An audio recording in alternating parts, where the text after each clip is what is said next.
Innal hamdalillah nahmaduhu wa nasta'inuhu wa nastaghfiruh wa na'udzu billahi min syururi anfusina wa sayyiati a'malina. May yahdihillahu fala mudilla lahu wa may yudlil fala hadiyalah wa asyhadu an la ilaha illallah wahdahu la syarikalah wa asyhadu anna Muhammadan abduhu wa rasuluh. Allahumma shalli ala nabiyyina Muhammad wa ala alihi wa man tabi'ahum bi ihsan ila yaumiddin. Allahumma inna nas'aluka ilman nafi'a wa rizqan thayyiba wa amalan mutaqabbala. Puji syukur kita panjatkan pada Allah. Selawat serta salam semoga tercurah pada Nabi besar, Nabi agung, Nabi kita Muhammad sallallahu alaihi wasallam. Puji syukur pada kesempatan pagi ini kita kembali mempelajari kiat belajar bagi orang sibuk yang kita ambil dari buku Mahasantri yang kami susun. Kita masih dalam pembahasan keutamaan menuntut ilmu, yaitu di bab biar tertarik belajar agama. Lihat di halaman 14 dan seterusnya. Kita lihat lagi di antaranya ilmu agama itu akan menyuburkan hati, tidak membuat hati itu mati. Hati itu akan senantiasa subur dengan ilmu agama. Baik, silakan dibaca di halaman 14 poin keempat. Monggo. Orang yang punya ilmu dan diwariskan pada yang lain akan terus mendapatkan manfaat setelah mati. Ya, sebagai bukti adalah hadis dari Abu Hurairah radhiyallahu anhu. Rasulullah SAW bersabda berikut ini, "Idza matal insanu in qata'a 'amaluhu illa min salasatin, illa min shadaqatin jariyatin wa ilmin yuntafa'u bih aw waladin shalihin yad'u lah." Jika seorang manusia mati, maka terputuslah darinya amalnya kecuali dari 3 hal, dari sedekah jariyah, ilmu yang diambil manfaatnya, atau anak soleh yang mendoakannya. Ya, idza matal insan, jika manusia itu meninggal dunia, maka amalnya itu terputus kecuali 3 hal. Ya, yang pertama sedekah jariyah, yang kedua ilmu yang bermanfaat atau yang diambil manfaatnya, yang ketiga ya anak soleh yang senantiasa mendoakan orang tua. Anak soleh yang senantiasa mendoakan orang tua. Kita lihat di sini ada disebut ilmu yang bermanfaat. Ya, ada disebut ilmu yang bermanfaat. Berarti kalau seorang mengajarkan suatu ilmu dan diwariskan kepada anaknya, kepada keluarganya, kepada orang-orang yang lainnya, maka ilmu ini akan bermanfaat untuk dia. Dan ini sekaligus menjadi alasan kenapa ilmu itu begitu utama. Karena kalau kita wariskan harta, tidak bisa jadi seperti ilmu, ya. Walaupun harta juga bisa dimanfaatkan untuk jalan kebaikan, namun ilmu itu sifatnya lebih langgeng. Ya, ilmu itu sifatnya lebih langgeng sehingga bisa diwariskan kepada generasi selanjutnya. Apalagi ilmu tersebut terus dipakai, seperti mengajarkan Al-Quran, mengajarkan surat Al-Fatihah, mengajarkan cara sholat, ya, mengajarkan ibadah-ibadah yang dibutuhkan setiap waktu. Ini jadi sebab nantinya amal ini akan pahala dari ilmu yang bermanfaat ini akan terus mengalir. Baik, terus yang berikutnya lagi yang kelima, ilmu agama itu seperti hujan yang menyuburkan tanaman. Ilmu agama itu seperti hujan yang menyuburkan tanaman. Nah, ini kita bisa lihat dalam hadis yang panjang dari Abu Musa radhiyallahu anhu. Nabi sallallahu alaihi wasallam bersabda, "Mathalu ma ba'atsani Allahu bihi minal huda wal ilmi kama salil ghaisil katsiri asaba ardan fakana minha nakiyatun qabilatil ma'a faambatil kala'a wal ushba al katsira wa kanat minha ajadibu amsakatil ma'a fanafa Allahu bihan nas fasharibu wasaqaw wa zara'u wa sabat minha ta'ifatan ukhra innama hiya ki'anun lam tumsiku ma'an wa la tunbitu kal'an fadzalika masalu man faqiya fi dinillah wa nafa'ahu ma ba'atsani Allahu bihi fa'alima wa 'allama wa masalu man lam yarfa bidzalika ra'san wa lam yaqbal hudallahi allazi ursiltu bihi. Permisalan petunjuk dan ilmu yang Allah mengutusku dengannya adalah bagai ghaith, hujan yang bermanfaat yang mengenai tanah. Maka ada tanah yang baik yang bisa menyerap air sehingga menumbuhkan tumbuh-tumbuhan dan rerumputan yang banyak. Di antaranya juga ada tanah yang ajadib, tanah yang bisa menampung air namun tidak bisa menyerap ke dalamnya. Maka dengan genangan air tersebut Allah memberi manfaat untuk banyak orang sehingga manusia dapat mengambil air minum dari tanah ini. Lalu manusia dapat memberi minum untuk hewan ternaknya dan manusia dapat mengairi tanah pertaniannya. Jenis tanah ketiga adalah tanah qi'an, tanah yang tidak bisa menampung dan tidak bisa menyerap air. Inilah permisalan orang yang memahami agama Allah, bermanfaat baginya ajaran yang Allah mengutusku untuk membawanya. Dia mengetahui ajaran Allah dan dia mengajarkan kepada orang lain. Dan demikianlah orang yang tidak mengangkat kepalanya terhadap wahyu. Dia tidak mau menerima petunjuk yang Allah mengutusku untuk membawanya. Taib. Disebutkan di sini ya. Permisalan petunjuk dan ilmu. Jadi petunjuk dan ilmu itu ibarat hujan. Di sini disebut dengan istilah hujan ini ghaith. Ya, disebut dengan hujan di sini adalah ghaith. Ghaith ini adalah hujan yang bermanfaat. Jadi sifat ilmu itu diibaratkan dengan ghaith. Ya, sifat ilmu diibaratkan dengan ghaith, hujan yang bermanfaat. Berarti di sini dari sisi ilmunya itu sendiri yang kita bahas adalah ilmu yang bermanfaat. Nah, ini mengenai tanah. Tanah di sini ada 3 macam. Ada tanah yang naqiyatun qabilatil ma'. Ada tanah yang baik yang bisa menyerap air. Itu pertama ya. Ada tanah yang baik bisa menyerap air. Kemudian yang kedua ada tanah ajadib, tanah yang bisa menampung tapi tidak bisa menyerap ke dalamnya. Cuma bisa menampung, tidak bisa menyerap. Terus ada tanah yang ketiga, tanah qi'an. Qi'an ini tidak bisa menampung, juga tidak bisa menyerap. Tidak bisa menampung, tidak bisa menyerap. Ilmu turun. Nah, ilmu turun pada 3 jenis tanah ini. Sama seperti hujan turun pada 3 jenis tanah ini. Berarti ada ilmu ini ibaratnya nanti akan masuk ke hati yang atau ke seseorang yang punya 3 sifat ini. Ada orang yang punya sifat yaitu bisa menyerap, bisa menampung. Ada yang kedua punya sifat cuma menampung saja, tidak bisa menyerap. Kemudian ada yang ketiga tidak bisa menampung, tidak bisa menyerap.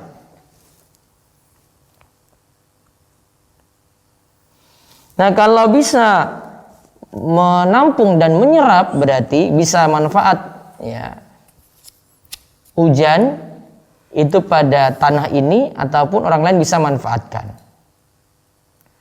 Kalau tanahnya itu cuma bisa menampung saja, tidak bisa menyerap, tanahnya cuma bisa menampung saja, tidak bisa menyerap, ya, berarti tanah tersebut cuma bisa dimanfaatkan orang lain. Yang punya sendiri tidak bisa manfaatkan, tidak bisa ngambil manfaat. Kemudian kalau tanah yang terakhir, tanah qi'an, dia tidak bisa menampung, tidak bisa menyerap. Berarti kalau ada hujan turun, ya tidak manfaat untuk tanah sejenis ini. Nah, sama dengan ilmu, ya, sama dengan ilmu. Ada ilmu yang kalau datang itu pada media yang bisa menampung dan menyerap. Ya, bisa menampung dan menyerap.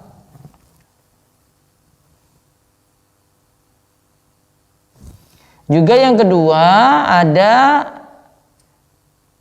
ilmu yang masuk pada media, yaitu pada orang yang cuma bisa menampung saja, dia tidak bisa menyerap. Ilmu tidak masuk ke dalam hatinya gitu.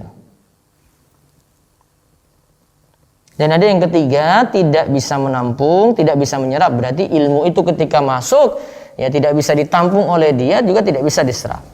Lalu dikatakan yang terakhir di sini, inilah permisalan orang memahami agama Allah. Fadzalika masalu man faqiya fi dinillah. Inilah permisalan untuk orang yang memahami ilmu agama. Wa naf'ahu ma ba'atsani Allahu. Ya, bermanfaat baginya ajaran yang Allah mengutusku untuk membawanya. Fa'alima wa 'allama, dia belajar wa 'allama dan mengajarkan. Dia belajar dan mengajarkan. Nah, ini tipe yang pertama berarti kan ada ilmu yang dia bisa menampung, kemudian bisa menyerap. Berarti dia bisa belajar dan mengajarkan. Dia itu paham dan mengajarkan. Terus dikatakan demikianlah orang yang tidak mengangkat kepalanya terhadap wahyu, dia tidak mau menerima petunjuk Allah yang mengutusku untuk membawanya. Ada di situ orang yang ketiga di sini jelaskan dia itu tidak mau menerima wahyu dan tidak mau menerima wahyu, dia menolaknya, dia tidak mau menerima petunjuk dari Allah lewat wahyu yang diberikan kepada Nabi kita Muhammad sallallahu alaihi wasallam. Berarti kita bagi di sini kalau kesimpulan yang terakhir di sini ada orang yang memahami ilmu dan dia ajarkan. Memahami ilmu dan dia ajarkan. Yang kemudian yang kedua ada orang itu yang tidak paham tapi dia ajarkan. Orang yang diajarkan lebih paham nantinya. Dan ada yang ketiga orang yang tidak memahami dan tidak mengajarkan. Dia menolak wahyu. Dan dalam kita belajar biasanya tiga tipe ini ada. Ada orang yang paham terus bisa ajarkan pada yang lain, bisa nyampaikan pada yang lain, orang-orang terdekat dia. Ada orang yang cuma sekadar ngaji saja, nggak paham-paham. Sebenarnya dia mau berusaha paham tapi nggak bisa paham gitu. Allah belum beri petunjuk pada dirinya. Tapi dia sampaikan pada orang lain dengar lebih paham. Gitu. Dan ada orang yang tidak memahami dan tidak mengajarkan. Ada orang yang tidak memahami dan tidak mengajarkan. Bahkan menolak di situ. Dia menolak wahyu, dia menolak ilmu.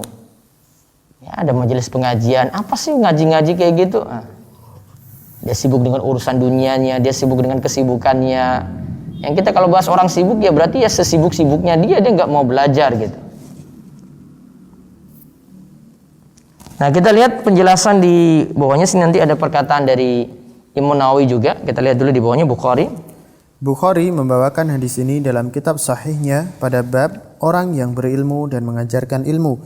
Imam Nawawi membawakan hadis ini dalam syarah Sahih Muslim pada bab permisalan petunjuk dan ilmu yang Allah mengutus Nabi Shallallahu Alaihi Wasallam dengannya. Taib.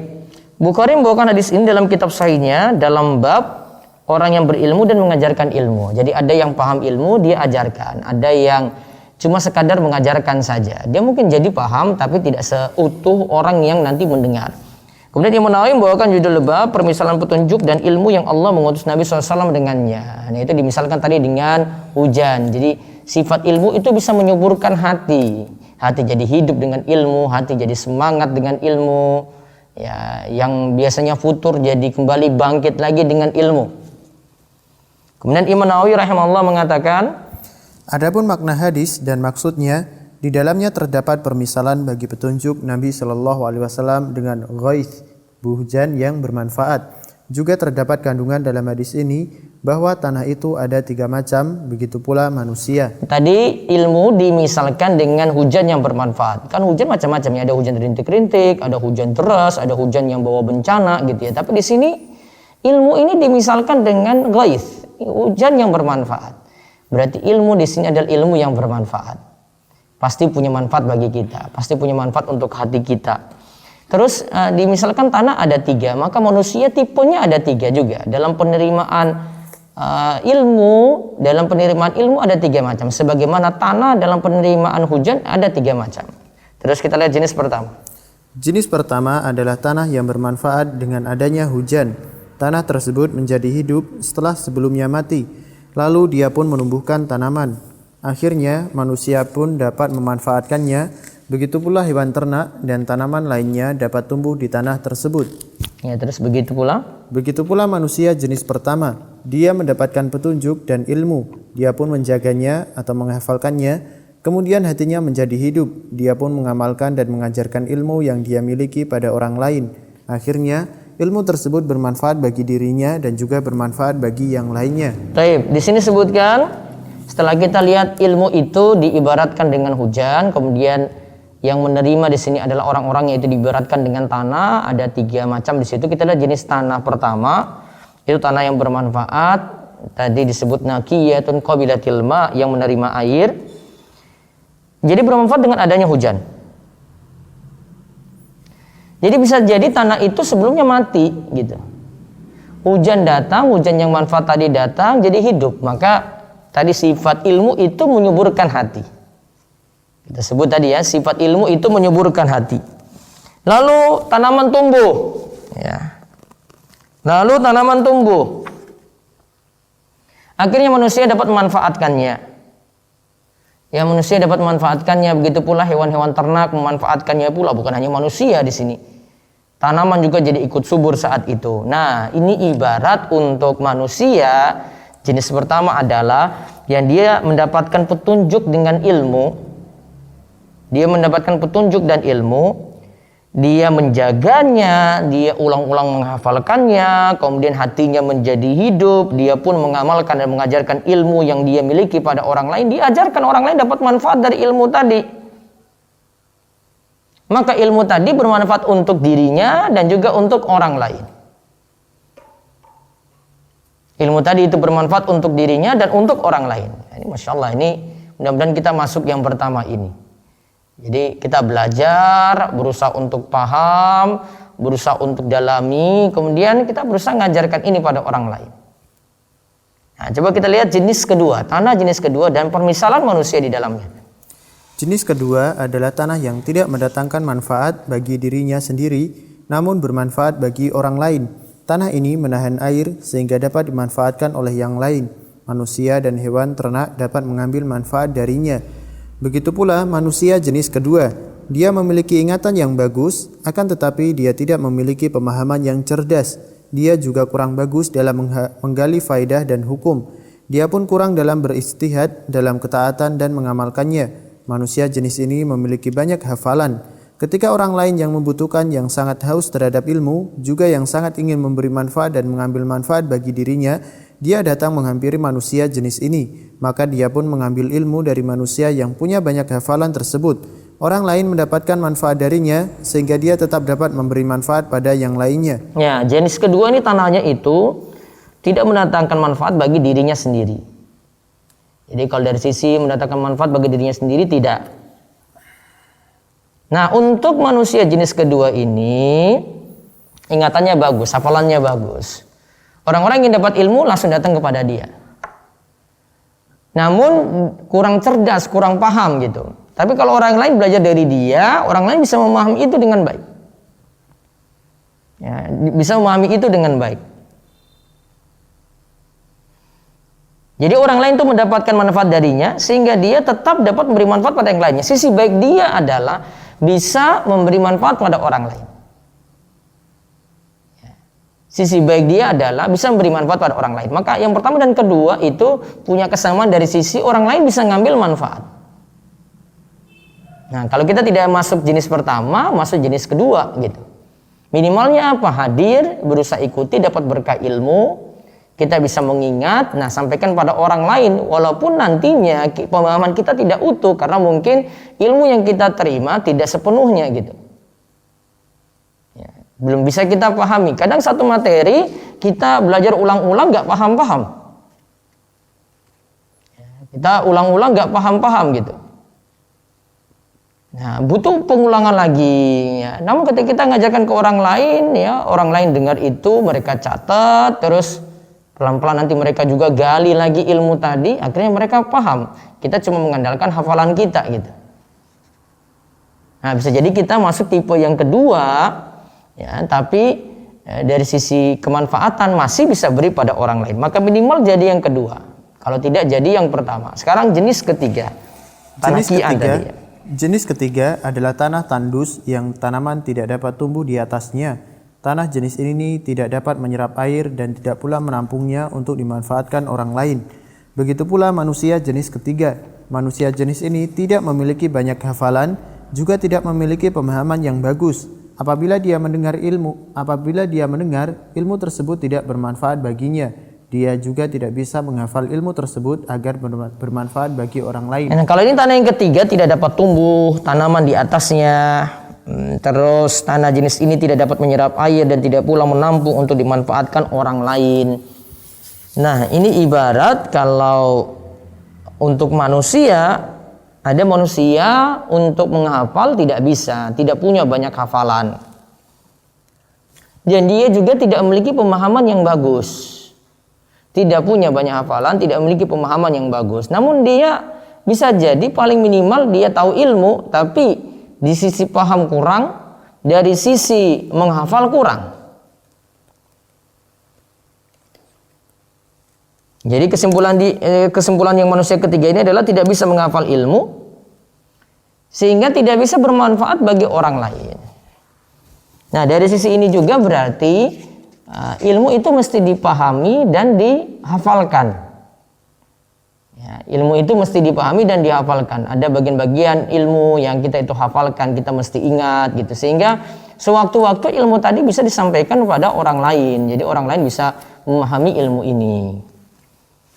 Jadi kesimpulannya manusia ada 3. Yang pertama yang bisa menyerap ilmu dan kemudian memberi manfaat pada orang lain. Kemudian yang kedua, ada yang cuma bisa menghafal saja, orang lain yang ngambil manfaat. Kemudian yang ketiga, tidak bisa menghafal dan pemahamannya juga kurang bagus. Yang jelas, jadilah orang yang bisa ngambil manfaat dan memberi manfaat pada orang lain. Yang bisa ngambil manfaat yaitu kita berusaha dengan ilmu tadi memperbaiki diri kita, kemudian dengan ilmu tadi bisa membuat orang lain dengan izin Allah, ya, bisa juga jadi baik lewat perantaraan kita. Khairun nasi anfa'uhum linnas. Kata Nabi SAW, manusia yang paling baik itu adalah yang paling memberi manfaat pada manusia. Masih lagi kita lihat keutamaan ilmu berikutnya. Allah menjadikan hasil buruan dari anjing yang tidak dilatih sebagai bangkai yang haram dimakan, lalu menjadikan halal bagi buruan dari anjing yang cerdas dan telah dilatih. Ya, Allah menjadikan hasil buruan dari anjing yang tidak dilatih sebagai bangkai yang haram dimakan, lalu menjadikan halal hasil buruan dari anjing yang cerdas dan telah dilatih. Allah berfirman dalam surat Al-Maidah ayat 4, "Yas'alunaka madza uhilla lahum. Qul uhillakum at-thayyibat wa ma 'allamtum minal jawarihi mukallabina tu'allimunahun mimma 'allamakumullah faqulu mimma amsakna 'alaikum wazkuru ismallahi 'alaihi wattaqullaha innallaha sari'ul hisab." Kita lihat dulu terjemahan dari Al-Maidah ayat 4. Mereka menanyakan kepadamu, apakah yang dihalalkan bagi mereka? Katakanlah, dihalalkan bagimu yang baik-baik dan buruan yang ditangkap oleh binatang buas yang telah kamu ajar dengan melatihnya untuk berburu. Kamu mengajarnya menurut apa yang telah diajarkan Allah kepadamu, maka makanlah dari apa yang ditangkapnya untukmu, dan sebutlah nama Allah atas binatang buas itu waktu melepaskannya, dan bertakwalah kepada Allah, sesungguhnya Allah amat cepat hisabnya. Ya, Quran surat Al-Maidah ayat keempat. Ibnul Qayyim di sini nanti akan menjelaskan ayat ini. Jadi ayat ini menjelaskan tentang ada yang menjadi hewan pemburu, bisa anjing dan yang lainnya. Tugas hewan ini adalah dilatih. Ingat ya, pertama dilatih, kemudian dilepas dengan menyebut bismillah, menangkap ya yang diburu. Misalnya hewan ini nangkap rusa misalnya, dilepas bismillah, kemudian hewan yang diburu tadi tertangkap. Maka kalau dibawa di situ hidup-hidup, ya sudah, nanti tinggal disembelih dan halal untuk yang makan. Namun kalau mati di tangan hewan pemburu ini, ya karena sudah dilepas dengan bismillah, maka jadi halal. Walaupun di situ dengan menggunakan anjing. Namun catatannya ya, di sini catatannya yang telah dilatih. Yang telah dilatih. Berarti yang tidak dilatih alias bodoh tidak bisa membuat hasil tangkapan itu menjadi halal.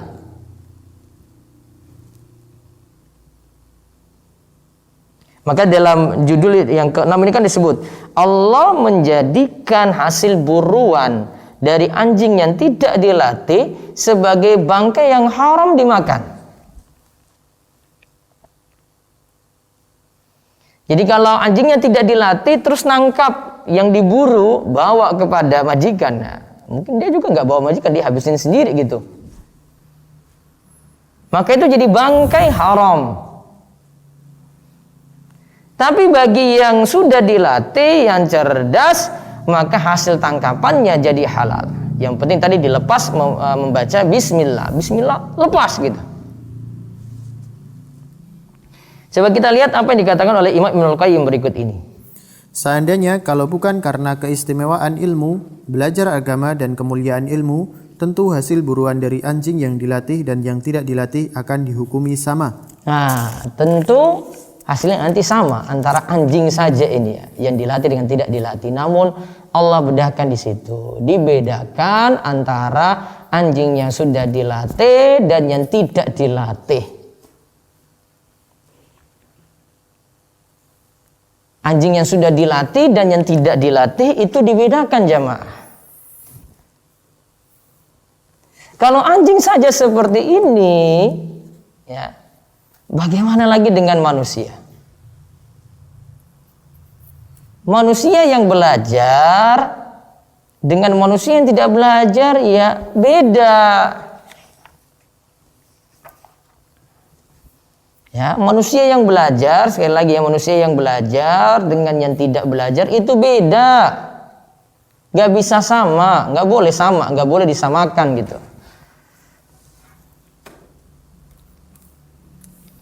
Karena anjing saja tidak dibedakan, tidak disamakan di sini. Lihat, yang anjing yang dilatih, dagingnya yang ditangkap itu jadi halal, ya, buruannya jadi halal. Yang tidak dilatih ya tetap bangkai haram.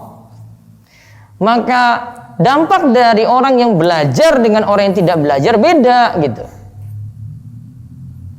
Orang yang belajar nanti kualitas ibadahnya pasti lebih bagus, ya, lebih bermutu.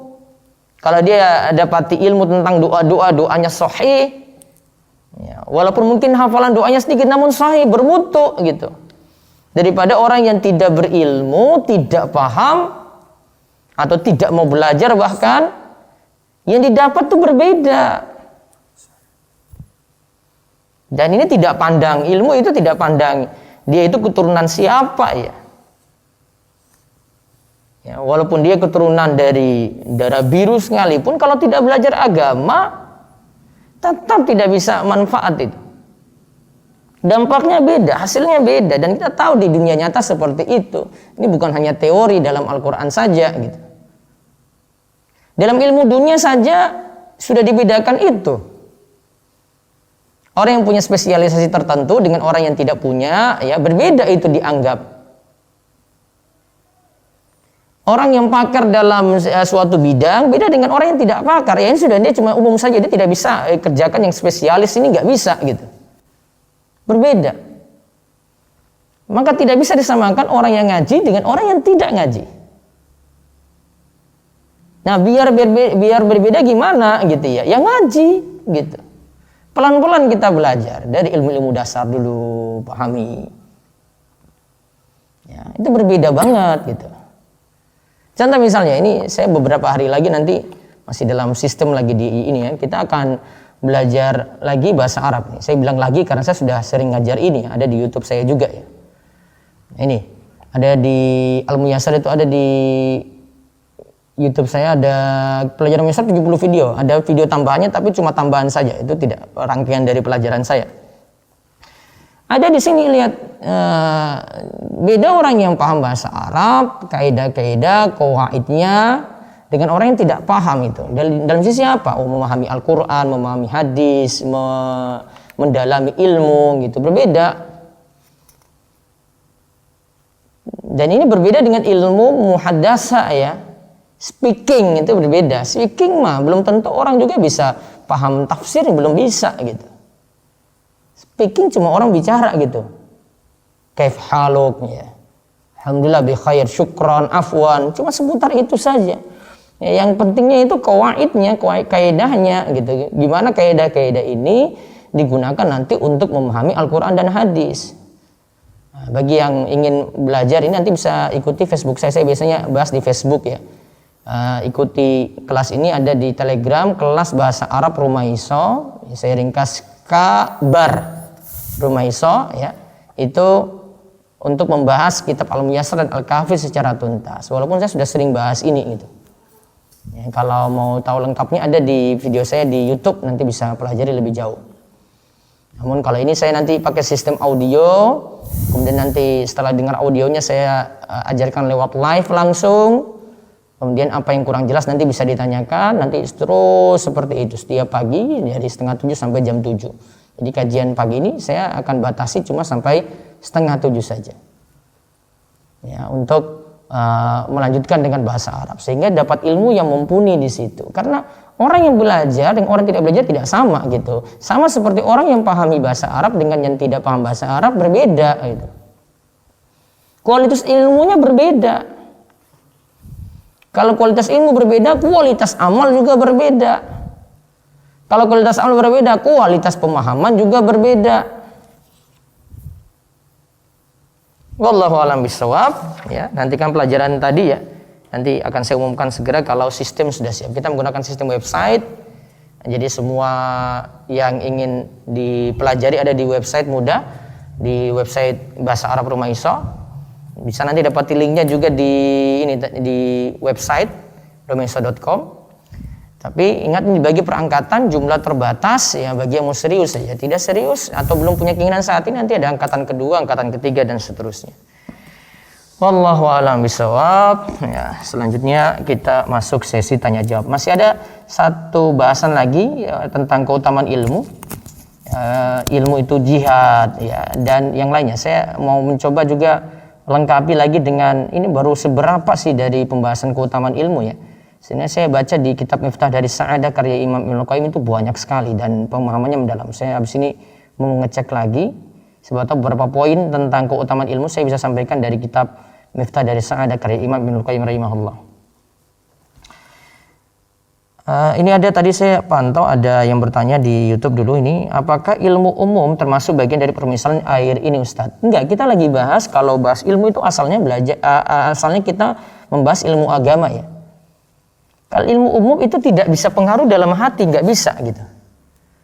Ya, belum bisa punya pengaruh dalam hati langsung, yang bisa punya pengaruh dalam hati, buat kita semangat ibadah, buat iman kita bertambah, buat amal kita terus bertambah. Ya, cuma dengan ilmu agama saja, maka yang dimaksudkan dengan ilmu agama. Jadi kalau kita mempelajari keutamaan ilmu yang dimaksudkan adalah ilmu agama jemaah.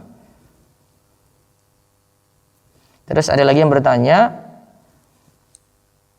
apakah menuntut ilmu agama itu kita tidak boleh pilih-pilih guru gitu, asalkan ada kebaikan diambil. Sekarang bagi penuntut ilmu pemula, ingat harus punya filter dong. Nggak bisa pakai kaidah saya memilih kebaikan dari mana saja gitu. Iya, pertanyaannya, tahu itu kebaikan dari mana gitu. Orang yang bisa menyatakan seperti ini kalau dia sudah punya ilmu dasar. Ya. Karena kalau dia pakai prinsip ini nanti akidah salaf dia ambil, nanti akidah khawarij dia ambil, nanti akidah mu'tazilah dia ambil, dan dia nganggap semuanya baik-baik saja gitu. Akidah Syiah dia ambil dan dia nganggap baik-baik saja, maka kaidahnya itu fatal banget. Dan ini kaidah dalam ilmu umum pun ini tidak dibenarkan gitu. Ya, kaidah dalam ilmu umum pun itu tidak dibenarkan. Kita harus ngambil dari orang yang terpercaya gitu. Kayak beginilah, kita praktekkan saja dalam masa pandemi ini, COVID ini. Kalau yang bicara itu kita lihat, ini orang pakar nggak, spesialisasi nggak dia. Masa sih dia cuma tukang pijit saja dia bicara COVID? Masa sih dia cuma tukang parkir saja dia bicara COVID? Terus Anda terima begitu saja? Kan aneh gitu. Pasti akan menyaring gitu. Ini bicara ini dokternya spesialisasi di sini. Dia terjun di lapangan langsung, dia punya penelitian tentang COVID. Dia bicara tentang COVID itu jelas, latar belakangnya ada gitu. Karena penelitiannya ada. Oh, dia pakar virologi misalnya. Nah, kita ambil ilmu dunia saja seperti itu, nggak pernah untuk ilmu dunia kita ngambil ngasal gitu, nggak bisa. Apalagi ilmu yang nanti kita butuh untuk mengantarkan ke surga. Jadi kalau pakai kaidah milih guru manapun, ambil ilmu kebaikan dari manapun, kurang tepat. Bagi pemula kurang tepat. Ya. Ini kalau orang yang punya ilmu dasar, dia bisa nyaring gitu. Oh, saya ambil dari sini, ini saya tahu cara nyeleksi dia gimana. Oh, dia pemahamannya di sini kurang bagus nih. Oh, dia dalam semua sifat saya beri catatan di sini ya. Tapi ilmu yang ini saya ambil. Nah, ini bagi orang yang sudah punya ilmu dasar bisa gitu.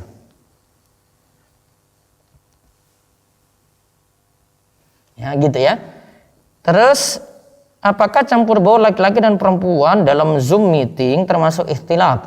Ini sama seperti Anda berada di kajian live, semua dari berbagai daerah, nonton di YouTube, itu sama-sama ada ikhwan akhwat situ. Efek dari ikhtilat itu adalah punya pengaruh, tergoda, ya, terus membawa godaan yang ini punya dampak jelek. Kalau tidak seperti itu ya tidak disebut ikhtilat yang bermasalah gitu. Jadi dipahami dengan baik seperti itu. Baik, saya lanjut ke chat dulu. Satu bisa dibaca di Zoom, monggo. Nah, Ustaz, Ana bacakan via chat terlebih dahulu. Bismillah, Assalamualaikum Ustaz. Assalamualaikum warahmatullahi wabarakatuh. Ustaz, izin bertanya, saat ini banyak penawaran belanja online. Bolehkah kita menggunakan aplikasi online belanja kebutuhan seperti beras dan sayuran dengan sistem pembayaran lebih dulu? Lalu mereka menyiapkan barang pesanan melalui para petani dan supplier yang sudah bekerja sama dengan mereka. Lalu pengiriman dilakukan 1 hari kemudian. Bagaimana Ustadz? Enggak apa-apa. Kalau beli beras walaupun itu barang ribawi secara tertunda enggak apa-apa. Yang masalah itu beli emas. Karena emas dengan uang itu satu illah, satu kelompok, sehingga tidak bisa ada yang tertunda di situ karena disyaratkan ya dan biyadin. Ya, disyaratkan situ ya dan biyadin. Tidak boleh ada yang telat. Tapi kalau untuk walaupun itu barang ribawi di luar kelompok emas uang ya, seperti beras, ada situ kalau yang dalam hadis kan ada kurma, garam ya, gandum halus, gandum kasar ya. Atau yang semisal dengannya itu disamakan dengan beras, kebutuhan pokok ya. Nah, ini kalau dibeli dengan uang, kan dibelinya dengan uang. Itu tidak memakai syarat. Artinya tidak disuruh ya dan biyadin. Sehingga kalau belinya tertunda pun ya belinya tertunda tidak masalah di situ. Ya, di sini tidak masalah. Jadi ingat ya, tidak semua barang ribawi kalau dibeli itu jadi masalah. Barang ribawi yang jadi masalah itu adalah yang kalau zaman ini emas dibeli dengan uang. Itu syaratnya harus iya dan biyadin. Tapi kalau uang membeli beras, uang membeli kurma, membeli secara online pun boleh. Itu tidak ada masalah. Wallahu a'lam. Baik, satu lagi lewat chat.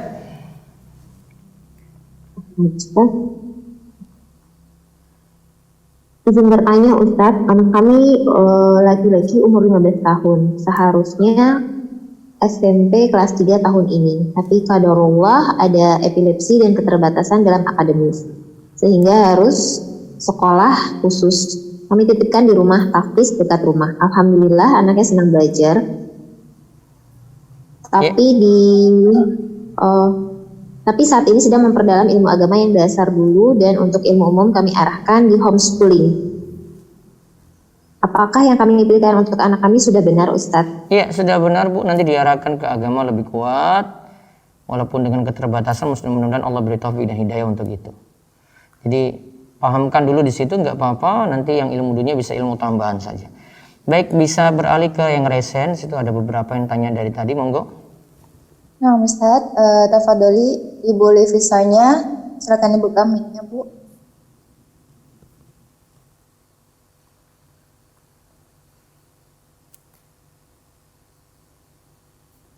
Afwan, Ibu Levisanya, tafadholi dibuka mic-nya, Bu.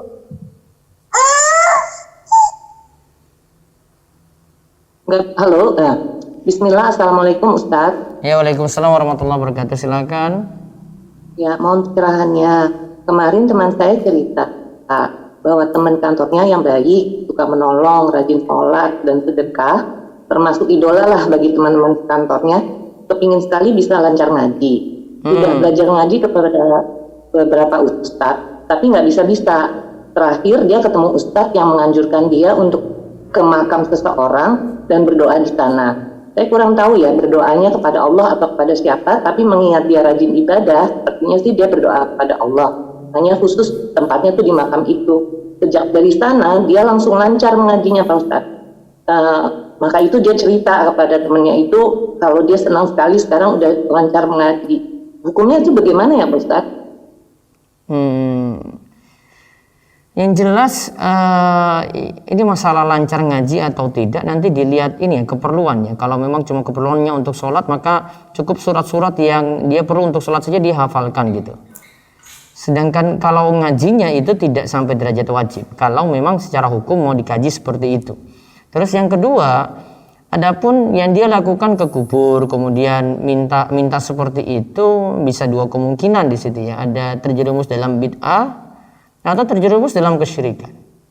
Kemudian yang ketiga, kalau itu pun terwujud, itu tidak menjadikan yang dia lakukan itu jadi benar.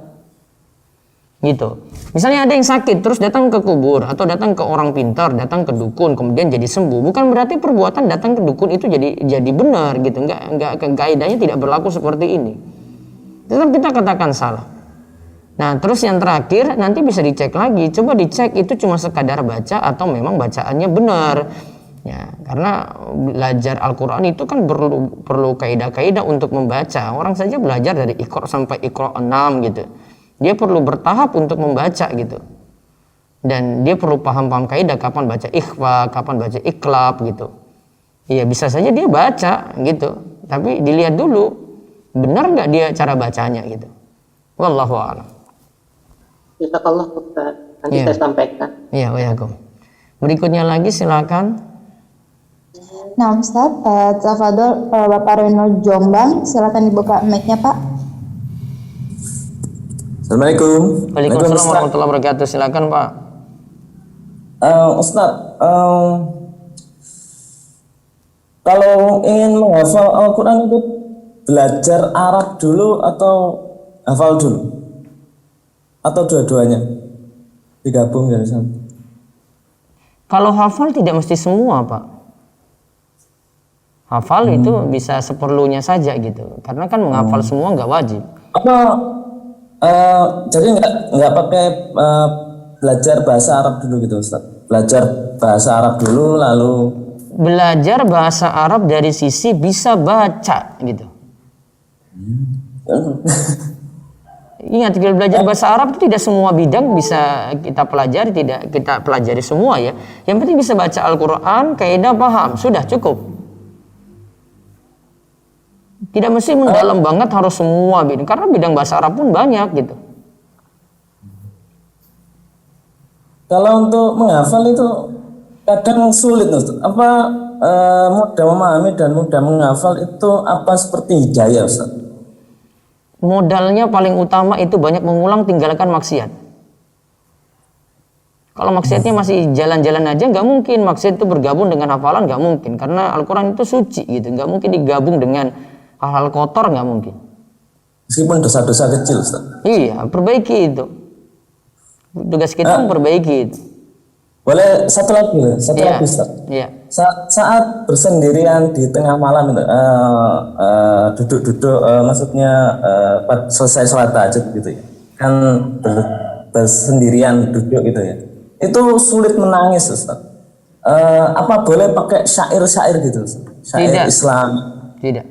Untuk Sulit menangis itu bukan tuntutan Pak. Yang Bapak dituntut di situ adalah bisa merenungi apa yang Bapak lakukan gitu loh. Menangis bukan tujuan Pak, menangis bukan tujuan gitu. ya. Ibadah bukan di situ tujuannya Pak. Bapak baca Al-Quran itu nggak disuruh menangis Pak. Bapak baca Al-Quran itu disuruh paham, biar amalkan. Kalau nangis nggak paham-paham, apa manfaat nangisnya tadi? Iya kan? Sama seperti sholat. Sholat mau nangis sekalian, dia nangis dari takbiratul ihram sampai salam, dia nangis terus. Sholat tadi kamu ngapain? Apa yang kamu pahami dari sholat? Gak ada. Apa manfaat sholatnya Pak? bukannya untuk merenungi. Merenungi bukan nangis Pak, nggak mesti dengan nangis. Merenungi itu Bapak paham bacaan.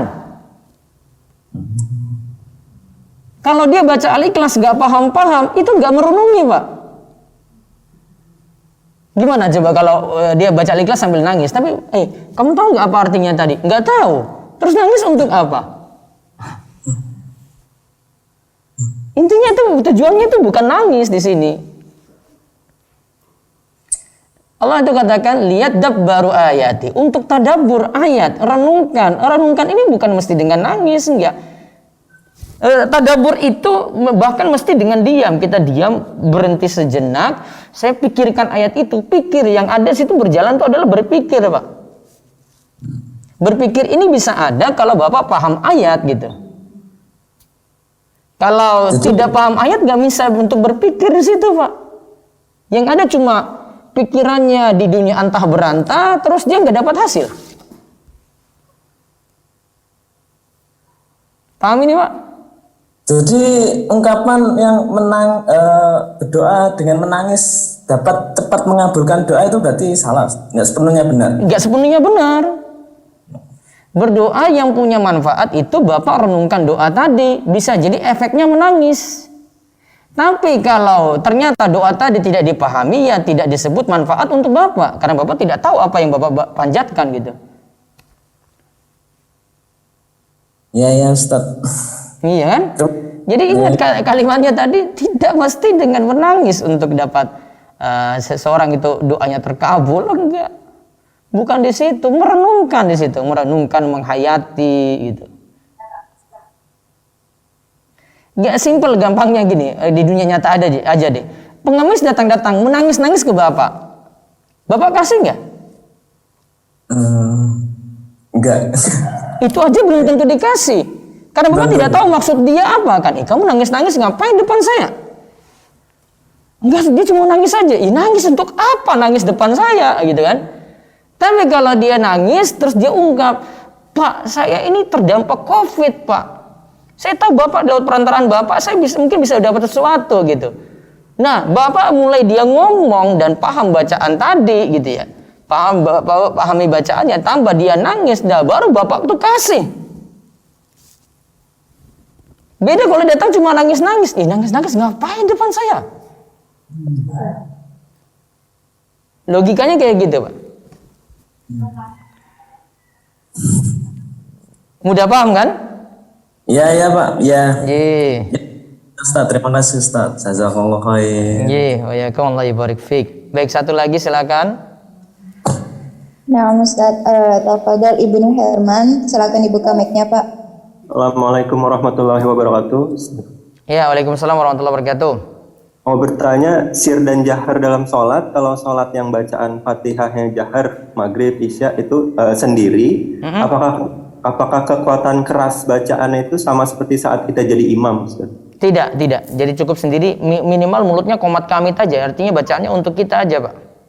Oh, kalau yang sholat sir itu sama. lebih... Bacanya sama seperti kalau memang Bapak mau baca Al-Fatihah lagi di belakang imam yang sholat jahar. Oh, jadi sama, nggak lebih dipelankan ya, Ustadz? Kalau dipelankan kan sama seperti Bapak lagi sholat zuhur nih ya. Bapak lagi sholat zuhur itu suaranya pelan saja. Pelan itu artinya untuk Bapak saja, nggak usah kanan kiri dengar. Minimal mulutnya qomat kamit, Pak. Kalau yang tadi jahar pun juga seperti itu juga qomat kamit, tapi nggak usah terlalu keras ya, Ustadz? Ya, nggak usah terlalu keras. Iya, jadi jangan sampai suara itu membuat kanan kiri risih gitu. Itu aja gampangannya kalau mau dipahami. Ya, satu lagi Ustadz. Ini kan kita beriman pada malaikat, Ustadz. Apakah boleh kita kan mengimani ada malaikat pencatat di sebelah kanan kiri kita gitu. Dan untuk kaitannya sama berdoa, kita kan boleh berdoa ke orang yang ada di depan kita, misalnya Ustadz tolong doakan saya. Nah, kita boleh nggak sih Ustadz, karena kita mengimani malaikat, kita selain berdoa pada Allah juga mungkin kayak minta tolong malaikat untuk juga mendoakan permintaan kita untuk ke Allah gitu. Enggak kayak begitu, Pak. Karena malaikat malu gaib. Kenapa lewat perantaraan malaikat, Pak? Karena kita percaya malaikat juga, Ustaz. Iya, maksudnya bukan kayak begitu. Kalau jadi tawasul itu nanti ini masuk tawasul ya, Pak ya. Tawasul itu tiga saja yang boleh. Tawasul dengan amal soleh, ya. Tawasul dengan amal soleh kita, ya. Kemudian tawasul dengan Asmaul Husna. Yang ketiga tawasul dengan doa orang soleh yang masih hidup. Coba kalau dengan malaikat masuk yang mana ini Bapak masukkan? Enggak ada Ustaz. Makanya. Amal soleh, orang soleh, dan Asmaul Husna ya Ustaz? Iya. Orang soleh yang masih hidup. Malaikat Bapak nggak tahu di depan ini malaikat apa bukan, ya kan? Baik Ustaz. Iya. Satu lagi kaitan sama materi tadi boleh? Ustaz? Iya. Kalau orang bisa belajar untuk diri sendiri, paham untuk diri sendiri, tapi tidak bisa mengajarkan ke orang lain, bisa menyerap ilmu, paham, tapi tidak bisa mengajarkan dan tidak bermanfaat untuk orang lain, tuh nggak masuk yang di atas tadi Ustaz? Tuh masuk ke mana Ustaz? Kayaknya tidak ada orang seperti itu, karena kalau itu bermanfaat untuk dirinya sendiri, minimal dia bisa memberikan dampak baik dengan tingkah laku dia. Iya kan? Gitu. Nggak mungkin Pak, kalau cuma untuk diri sendiri saja nggak mungkin. Soalnya kadang suka ada, kamu udah belajar agama tapi akhlaknya. Berarti dia tidak mengamalkan ilmu. Iya kan? Tidak. Kalau ilmunya dia wujudkan dengan pengamalan, orang lain dapat manfaat walaupun dia tidak ajarkan gitu. Baik Ustaz. Iya.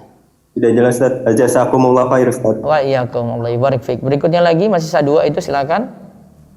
Nah, Ustaz tafadholi, Umi silakan dibuka mic-nya, Bu.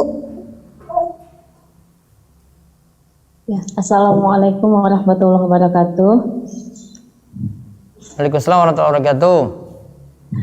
Ustaz, terima kasih kesempatannya untuk bertanya. Saya mau tanya bagaimana sikap kita kepada orang yang menipu kita dan mencuri kehormatan kita dengan menukil ayat Al-Quran. Sekarang kondisinya saya sudah terjerumus dengan tipu daya orang tersebut, Ustaz. Setelah saya pelajari ayat-ayat tersebut, saya baca lagi, saya korelasikan dengan ayat-ayat yang lainnya. Ternyata saya tertipu oleh orang-orang itu, Ustaz. Terus jadi bagaimana sikap kita terhadap orang itu, Ustaz? Kondisinya sekarang saya masih dalam lingkungan kerja sama orang itu, Ustaz. Terima kasih. Jadi difitnah sama orang atau gimana, Bu? Enggak difitnah sih, kayak dia mencoba mengajak saya untuk melakukan perbuatan dosa dengan menukil ayat Al-Quran, Ustaz. Ya sudah, kalau ibu yakini itu dosa, tidak usah diikuti. Tapi qadarullah, Ustaz, kondisinya saya sudah terjerumus dengan orang tersebut yang sudah menipu saya, Ustaz. Jadi kayak bagaimana saya harus bersikap dengan orang itu, Ustaz. Tinggalkan dia. Dia. Apakah saya harus bertemu dan menasihatinya atau bagaimana, Ustaz? Kalau bisa nasihati. Kalau enggak, tinggalkan total. Baik. Terus kondisinya dengan yang saat itu saya belum paham ilmu, Ustaz, dan insya Allah saat ini saya sudah bertobat. Apakah Allah menerima taubat saya, Ustaz? Ya, yang penting taubat. Insya Allah kalau taubatan nasuha, Allah terima itu. Amin, insya Allah. Terus Afwan, Ustaz, satu lagi, untuk tadi yang kelas bahasa Arab, kira-kira dimulai kapan ya, Ustaz? Saya sudah join Telegramnya. Nanti join aja dulu, kita masih betulkan sistem ya. Materinya sudah siap, cuma sistemnya belum jadi gitu. Materi dari saya sudah siap dalam bentuk audio, sehingga memperingan nanti ada yang mau audio bisa, mau ikut live bisa gitu. Baik, berarti sudah untuk bukunya itu sudah bisa dipesan ya, Ustaz ya? Iya, pesan buku dulu, makanya saya persiapkan ini jauh-jauh, biar kalau sudah mulai jangan tanya buku lagi gitu. Harusnya sudah punya buku gitu, sehingga kalau mulai langsung sudah siap. Karena kalau mulai lagi cari buku nanti mau dikirim lagi, mau ini lagi, nanti pada telat. Padahal nanti pelajarannya step by stepnya itu lanjut terus gitu. Baik, Ustaz, terima kasih, Ustaz. Jazakumullah khairan, Ustaz. Baik, saya mohon maaf waktu terbatas. Nanti yang belum saya jawab insya Allah besok pagi lagi. Mudah-mudahan jadi ilmu manfaat dan Allah terus membimbing kita dalam ilmu dan amal, dan ilmu kita senantiasa bermanfaat untuk diri kita menjadi lebih baik. Subhanakallahumma bihamdika asyhadu an la ilaha illa anta astaghfiruka wa atubu ilaik. Assalamualaikum warahmatullahi wabarakatuh.